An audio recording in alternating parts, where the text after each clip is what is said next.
అయ్యలకి అమ్మలకి స్వాగతం సుస్వాగతం. అండ్ ఈరోజు డే 9 మన టాపిక్ వచ్చేసి జ్యూస్ జాకింగ్. అసలు జ్యూస్ జాకింగ్ అంటే ఏంటో చూద్దాం మనం ఇవాళ.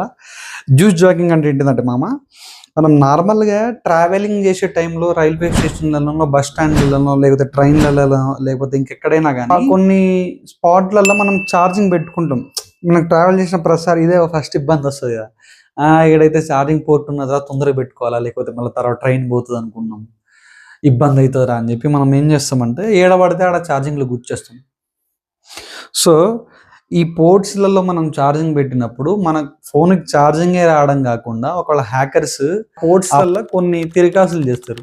దాన్ని యూజ్ చేసుకొని మీరు పోర్ట్స్కి కనెక్టింగ్ కానీ మీ మొబైల్కి ఛార్జింగ్ పెట్టుకోగానే ఛార్జింగ్తో పాటు మన డేటా కూడా లీక్ అయ్యే అవకాశం ఉంది.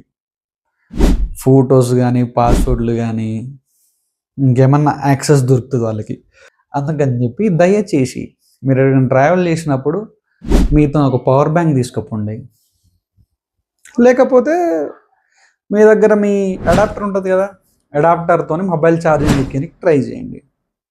ఓకే, ఇది జ్యూస్ జాకింగ్ అంటే చాలా సింపుల్ టాపిక్ అంతే ఈ వీడియోకి. అండ్ మనం రేపు ఒక మెయిన్ వీడియో చేయబోతున్నాం యూట్యూబ్లో. దయచేసి అందరు యూట్యూబ్ ఛానల్ కూడా సబ్స్క్రైబ్ చేసుకోండి.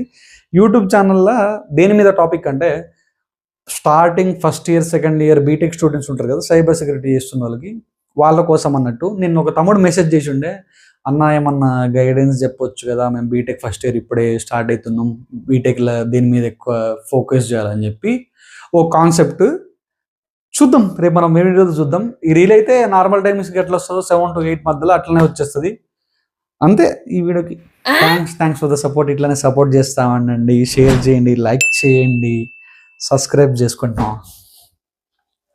నెక్స్ట్ వీడియోలో కలుద్దాం. అంటిల్ దెన్ నమస్తే.